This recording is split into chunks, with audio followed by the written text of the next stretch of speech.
Well, we finally know how much radiation there is on the moon, and it's not great news. As the US prepares to return humans to the moon in 2024, one of the biggest dangers future astronauts will face is space radiation that can cause lasting health effects from cataracts to cancer and neurodegenerative diseases. Kindly support my Patreon account because YouTube has again demonetized my channel. The daily posts are 5 videos daily, and they are totally different from what I have on my YouTube channel. Thank you so much for your support and that you find all my content so interesting. You'll find the Patreon account details in the description box below. We have solar radiation and cosmic radiation bombarding the moon. It has no magnetosphere to protect it and no atmosphere.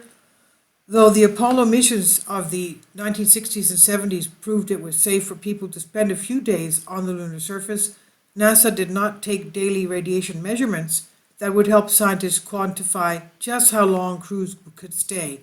This question was resolved Friday after a Chinese-German team published in the journal Science Advances the results of an experiment carried out by China's Chang'e 4 lunar lander in 2019. Quote, the radiation of the moon is between 2 and 3 times higher than what you have on the ISS, the International Space Station, end quote. This is what co-author Robert Wimmer Schwengruber, astrophysicist at the University of Kiel, told Associated France Press. He says, so that limits your stay to approximately 2 months on the surface of the moon, end quote. That's it. He added, once the radiation exposure from the roughly week-long journey there and week back is taken into account. There are several sources of radiation exposure: galactic cosmic rays, sporadic solar particle events, for example, from a solar flare, and neutrons and gamma rays from interactions between space radiation and the lunar soil. Radiation is measured using the unit sievert, which quantifies the amount of which is absorbed by human tissue.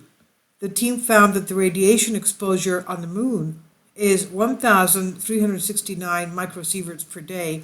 That's about 2.6 times higher than what the astronauts and cosmonauts receive on the International Space Station, the crew's daily dose.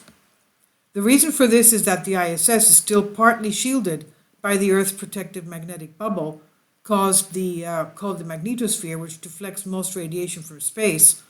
Earth's atmosphere provides additional protection for humans on the surface, but we're more exposed to the higher up we go, even those flying in higher altitudes, for example, in airplane flights.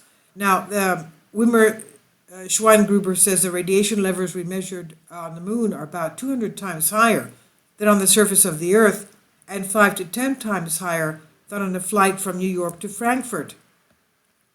NASA is planning to bring humans to the moon, as we said, in 2024 under the Artemis mission, and they plan to have the first woman astronaut there as well, and has said that it plans for a long-term presence that would include astronauts working and living on the surface. So obviously this is going to be a huge problem for them.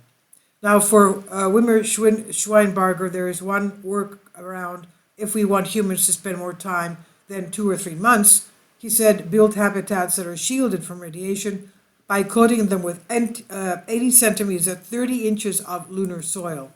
And hopefully the soil will protect the inhabitants, the human colony on the moon.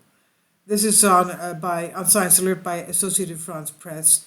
Please leave your comments. Thank you for your support.